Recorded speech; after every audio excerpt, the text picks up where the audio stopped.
Yo, what's going on YouTube? It's your boy, Elite Dizzy, and today I'm going to be showing you guys my settings for Apex Legends. So, let's get into it.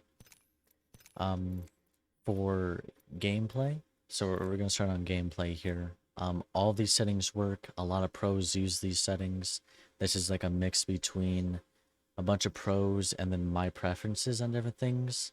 So, don't take my word on everything, as some things are better than others, and it's just all personal preference. Interact prompt style, I like to keep it compact. So then all of the loot is just, I feel like it's just way less screen clutter than if you have it on default. So that's that. Button hints off. I already know my keybinds. Keep it on if you don't know your keybinds. Crosshair damage feedback. I tend to keep this off, as if you keep this on or on with the X icon, it has way more visual clutter, as I can show you when we get into like the firing range. Damage numbers, I like to keep this on stacking, as floating or both, it just gets, once again, way too cluttered for seeing wise, and stacking just allows you to see the actual output of damage that you did overall. For your ping, I like to keep mine unfaded. Once again, screen clutter, I like to keep it as minimal as possible so I can see as much as possible. Obituaries, I keep this on always, no matter what. You always want to keep this on, because in case people are getting third-partied, trade, stuff like that, this is just your kill feed. Always keep this on, never turn it off. Minimap rotation is just complete personal preference. Me, myself, I like it turned off. I don't like it on because I get very, very confused when it's on, and my minimap's just rotating around in circles. And so I like to keep this off. I like to rotate with my map. Well, I like to rotate, you know. It's a whole thing. But once again, it's all personal preference. I just think that this one doesn't confuse me as much because the map stays exactly where it is, where with it on, the map moves with you. So that can get very confusing for a lot of people. In my opinion, I'd suggest to keep this off. Weapon, auto cycle, and empty. I highly suggest to keep this off, because if you're used to switching your guns, this is going to screw you over in the long run, as your gun's going to run out of ammo. It's going to switch the gun for you automatically. You're going to switch your gun, which is going to put you back to the gun that's already on empty, which is going to waste so much time, and you're probably going to end up dying to it. Next, we have auto sprint. This is a little iffy. Sometimes I turn this on, sometimes I turn it off. With auto sprint on, it's easier to do movements like wall bouncing, super glides, tap stripping, stuff like that, because you're automatically sprinting. You don't have to tap a key and then get going. The problem with auto sprinting is you have a slower shoot time, because you have to slow down to shoot. Your character almost stops when he shoots, or her, and it's just, I like to keep it off because I like to shoot as fast as possible when I see somebody. Double tap sprint, I always keep this off. I highly suggest never turning this on. One tap is perfectly fine. Double tap is way too much. Jetpack control, I keep this on hold, so then I can, you know, undo it when I want to, and never have to worry about clicking the button twice. That's just double tapping, and you don't want that. Incoming damage feedback, always keep this on 2D.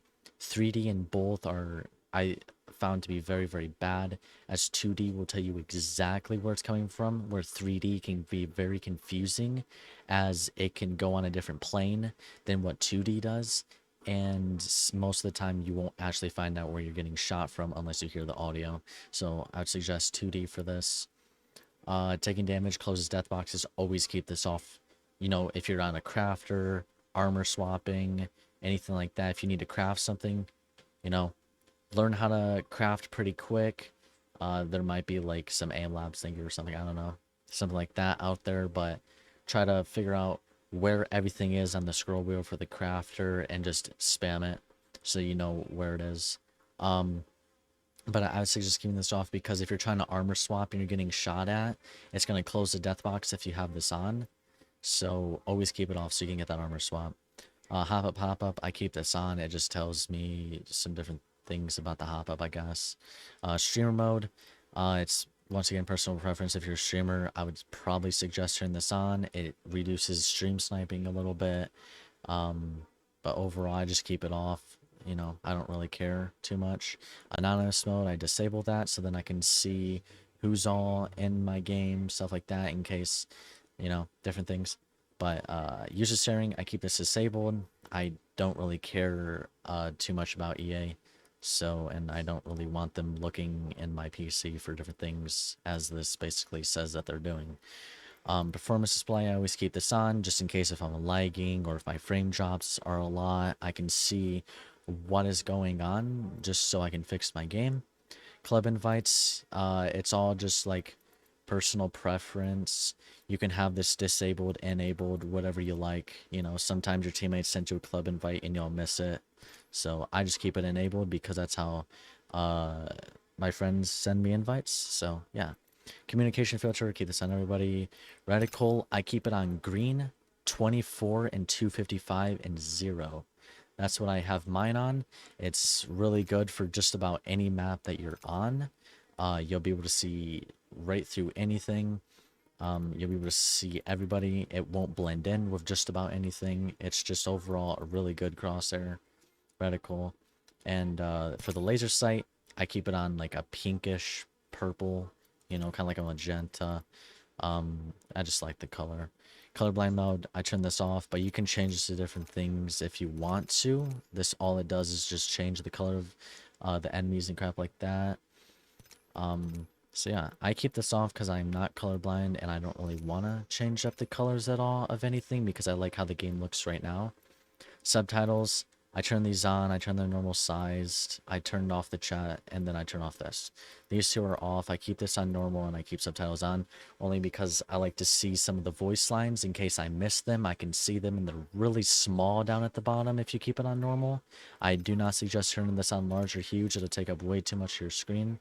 But I keep this on just so I can, if I miss the audio cue that somebody's landing on me, I have the words right in front of me. But you can also turn this off. Sometimes I turn this off if it gets too cluttered. If you're in the middle of a game and it like builds up in your screen a bunch, you can turn it off really quick and turn it back on and it'll remove everything. So yeah, that is for gameplay. Mouse and keyboard, mouse sensitivity is 2.25 on 800 DPI. I have a Logitech G Pro Superlight and I keep it on 800 DPI in every game that I play. And the mouse sensitivity at 2.25 in just about every game that I play. There are DPI converters for other games in case not every game works the same, but I don't really know what that is. I'll see if maybe I can find it and I'll put down in the description. I do use per optic ADS sensitivity. My 1x and iron sights are 1.0, and then everything just goes up by like 0.1 all the way to a 4 optic, and then 6, 8, and 10 are a 1.1. So that's what that is. Mouse acceleration, I turn this off. This is the faster you move with your mouse, the faster you move, basically, like you look. I think that this is terrible. Anybody that uses it is and do really well with it are just like gods at the game. But like Taxi 2G, he's insane and he has this on, but I suggest keeping it off as it doesn't do anything but all it's going to do is just mess with you. Mouse invert, keep this off because it's just weird. Clamp mouse cursor to window, I keep this off. This is a new thing that was added into the game not too long ago. I think this season actually. But I keep this off because every time that I turn this on, my mouse cursor tends to just disappear. So I don't know what's wrong with it. But lighting effects, I keep this off. I like my keyboard. The same color it's always been, the pinkish purple.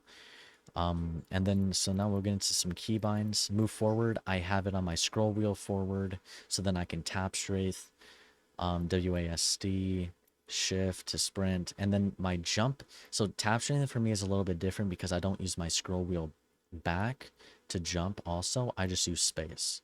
Because I don't see a use for having it unless you want to do even more intense movements. but I've never had to do more intense movements than just like a regular tap straight that, it's gotten me into cover. P for toggle crouch, just so if I have to get up and go do something, I can crouch into a corner because I like to use hold. I use my mouse button on the side of my mouse, the front one, and then I use C for super gliding, so I can hit my C and my space key at the same time. Since they're so close together, my fingers are in coordination. It works out really good. My tactical is Q. I think that's default. Awesome mobility is 1. Interact is E. Alternate interact is X. I think this like takes down your rampart walls and stuff like that. So you want to keep this at a bind that you're gonna know, but you're never really gonna press. Inventory, I use left control so that I can quickly get into my inventory and back out.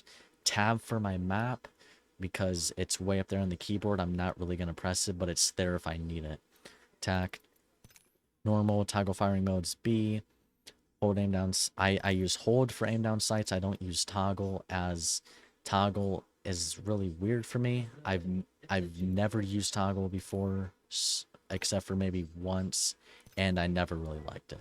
Melee, I put that to V. Reload. Cycle weapon, I put that scroll down, and then since I'm always, as soon as I pull out my guns, I'm on weapon 1, I put number 2 on weapon 2, but I can always scroll down and with my scroll wheel to change my guns. Holster weapons is 3. I don't have any other keybind for that except for 3 because my hand's on WASD. I can just reach up and grab it really quick. I do have my keyboard at a slanted angle. So yeah. Grenade, G. F is for the survival item, like the heat shields, the evac towers, stuff like that. Use the selected heal item is my other mouse button, the back one on the G Pro Superlight. And then all of my keybinds to be able to use heals on the fly. Now these, I would suggest putting a keybind for all of these, as it can really help you out in a fight, because that split second that you need to heal, you could like, so you use the selected heal item, you're gonna have to scroll around that wheel, where if you just press a button, it instantly uses that, instead of having to scroll around the wheel trying to find the heal that you need. So this is very detrimental when you're in the middle of a gunfight and you need that slight advantage over them and get that heal off. Character utility action, I use I, and then inspect, I use my middle mouse click. The only reason I use that is so then I can spam my heirloom inspects because, well, everybody likes to spam the heirloom because it twirls. My ping, I use N, and my emote wheel is F1. So that's about it. My push talks, T, enter, screenshot. So that's really it for that. My controller, I haven't really used controller too much. It's been a very long time. I've been playing mouse and keyboard for 4 years now. But stick layout, default, tap to use, hold to reload. I suggest this a lot for controller players, only because you have to hold to reload, which makes it where if you go to res somebody, then you res them and you don't reload, or if you reload, you don't res the dude. So it makes it a lot easier for fights. The crouch button, I have that on hold. Aim is hold, because if your crouch button is on toggle, once again, you're double pressing, which, you're not going to crouch as fast as if it was on hold. I do use a Xbox Series Elite 2 controller whenever I play on the controller, and I use the paddles on the back to crouch, to reload, to use my heals. Aim button, hold, always. Survival slot on. Trigger dead zones, none. And the mini cursor speed, I keep this at least half, just so I have enough speed, half or more, just so I have enough speed to get that armor swap in the heat of the moment. My look sensitivity and the other one, my ADS, is a 4:3 linear with no dead zone.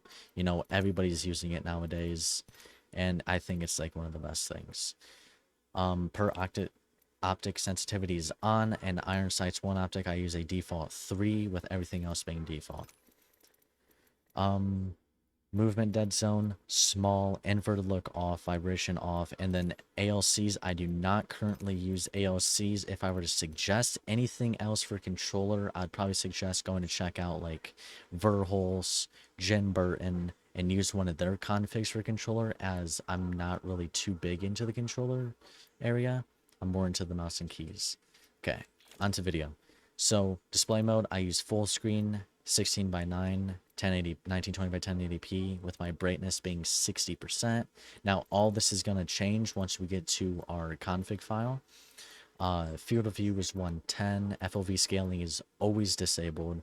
This makes it where if you're stimming, your FOV doesn't just randomly change on you to something completely different because you're running faster. I think that screws with you and your game. Sprint view to shake, always keep this on minimal. I don't even know why this is even close to an option. This should always be on minimal. VSync disabled. This will increase input delay and it will make your game run like crap. NVIDIA Reflex enabled plus boost. This helps your PC a bunch with making it reduce a crap load of latency. Adaptive resolution, never turn this on. Adaptive super sampling, never turn this on. Anti-aliasing off. Texture streaming budget off. Texture filtering off. Everything off other than model detail. So all of this, turn it off. Model detail, you can have this on medium or high. This just allows you to be able to see people a lot better and a lot clearer. They won't be so jagged from far distances since everything is turned down so low. But this will boost your frame rate a bunch. So yeah, audio is going to be, I keep mine at 80%, and it's all personal preference for audio wise because it depends on the headset that you're wearing. Right now I'm using a SteelSeries Arctis Pro with the Sonar app, and I have my master volume at 80%. I have it on stereo, and then my microphone I'm using a Shure NVM7X, but whatever microphone you want to use, I keep my incoming voice chat at 60% because some people can have really hot mics and just blare it into your ears. Advanced sound effects volume, I keep this at 85% so then I can hear any alts, anything like that, any footsteps. Dialogue, I keep this really low. I try to keep it lower, but I think I found the sweet spot at around 20%. Anywhere from 10 to 20% is a nice sweet spot, as it allows you to hear comms like voice lines, and voice lines are huge in this game, as they allow you to be able to hear if you're getting landed on, third-partied, or whatnot. Music volume, I always keep this all the way off. Lobby music all the way off. You can turn this up if you want. I highly doubt it. I highly unsuggest this. Listen to your own music.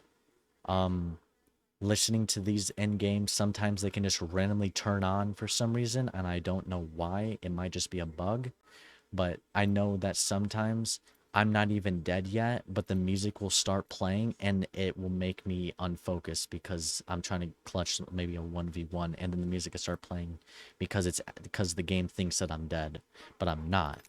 So sound and background, I keep this on because I like to tab out a lot whenever I'm streaming, just so I can hear when I get into the game. But yeah, those are the settings right now. So let's go out. Let's go to save to games. So what you're going to do, if you want to make it to this, go to your Windows drive, go to users, your user, saved games, or you can type saved games inside of your hotbar, go to respawn, Apex, local, right here, video configuration .txt. What you're going to do is you're going to right click on it, properties, unclick read only, apply. Okay, I'm going to cancel it though because I've already done this.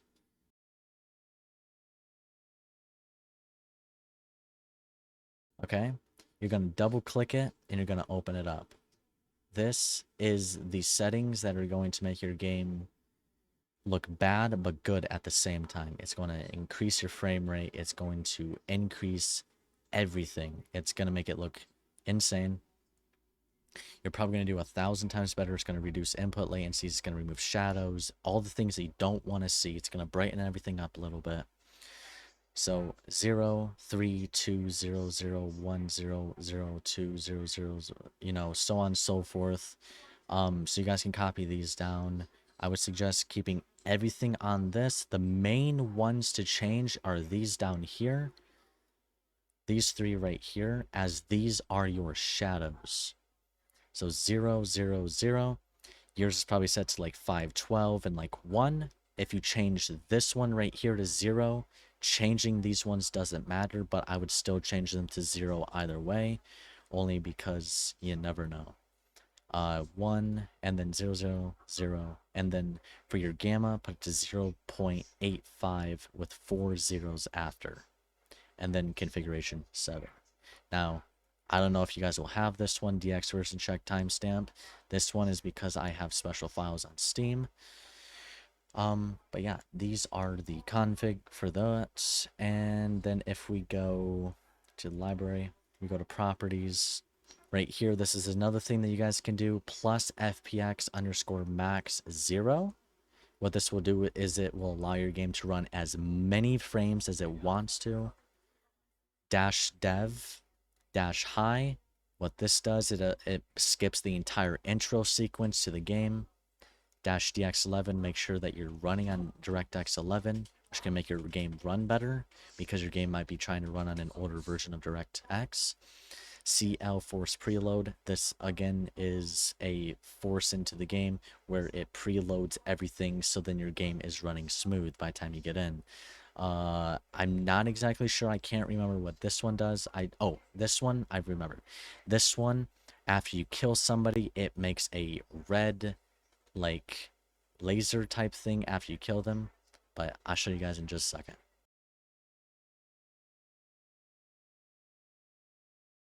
Okay, and we're back. So now if you look in the top right hand corner, I'm running 300 frames when I'm not looking at everything. When I'm looking at everything, about 180 to 190, about 200. Inside the firing range, it's a little bit worse, only because we're in the firing range. When you're in game, you're probably, depending on what graphics card and CPU you have, you will probably most likely run 200 plus. In game, I usually run around 240 to 300. I have a 3060 with a Ryzen 7 5700. So, and as you can see, there are no shadows whatsoever behind things other than like these shadows, but you can see how much more brightened it is underneath things. With that command line that I had on Steam, if I were to kill this dude, as you can see right there, it showed like a little red flare that came off of his body. It's kind of hard to see, but if we were to customize the range and make them stay in place, it'd be a lot easier to show you. So, right there. It's like a little red flare that comes off of their body, and that I only have that up just to let me know that the person is 100% dead or not, and that I don't need to turn back around and shoot them even more. It's just like a thingy that I implemented because I used to have problems with shooting somebody thinking that they were dead and then they were still alive and I'm already running away. Since then, I've fixed that problem, but yeah. So as you can see, no shadows, everything, you know, still looks decent. Textures are like really bad though, but you can still see everybody perfectly fine. So, but yeah, those are my settings for Apex Legends. If you guys did enjoy, make sure to like, subscribe, and go check out the Twitch channel as I stream there daily. Every day at 12 p.m. EST from Monday to Saturday. Twitch.tv/LeeDizzy. I have it down in the description down below. And I hope you guys enjoyed this video. If you guys would like any more videos like this, training, warming up videos, anything like that, let me know and I will get them out for you.